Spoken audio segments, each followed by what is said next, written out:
Gavana malalo amin'ny tompo anapaka ampotsika ny fiadanan'i Kristy. Amen. Sotranao zay raha eo noho ny amin'ity alatsinainy Pentekosta enina jona 2024 ity manomezanay ny mofinaina ho anay anio manananay sy fahirezana androso hatrany vavolombelonao na miteny na miasa. Dia mitenena anao tompo vonikeny zay mpanomponao saotra Jesosy teny tombanofo. Amen. Ny anjara mofinaina ho antsika dia ny Isaia 5:7 andiny fasiry ka hatramin'ny 7:10, andiny fasivy ka hatramin'ny 7:20 manao hoe amin'ny anaran'i Jesosy.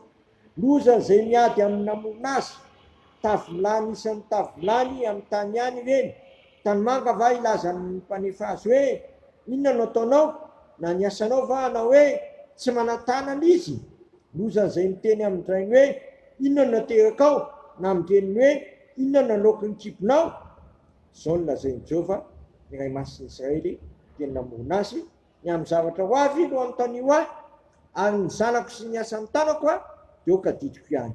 Izaho nanao ny tany sy nahary ny olona eo amboniny, tanako ihany no namelatra ny lanitra sy nandahatra eny amin'ny rehetra. Zao no nanaitra azy io tamin'ny fahamarinana ary lalany rehetra dia araviko avokoa. Izy no anao ny tanànako ary nioko voavavo dia refany nefa tsy ambola amin'ny karena ny Jehova tompoko maro.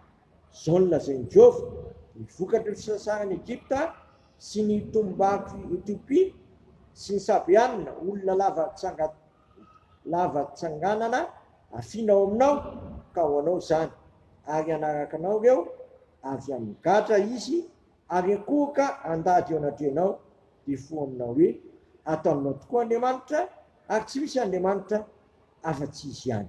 Ray Masinao manamasina anay amin'ny fahamarinana, ny teninao no fahamarinana. Amen. Eto amin'ity lahatsoratra masina ity dia asehon'ny lahatsoratra masina fa Jehova no amoaka ny olona avy anam-pahapapondro satria eo mpirelan-tanany avokoa ny zao rehetra zao. Izy toy ny tompony tantara, izy mifehy izao rehetra zao. Ambarany eto hoe izy no anao tanànako ary niompo voababo dia alefany nefa tsy ambola amin'ny karena ho Jehova tompony maro. Tanteraka tokoa zany tamin'ny androny Jirosy mpanjaka zay nampamoaka ny firenen'i Israely tany Babilônia.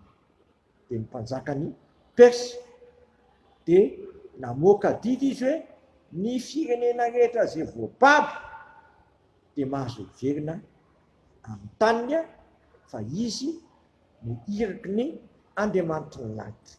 Dia tanteraka tokoa zany tamin'ny taonjato fa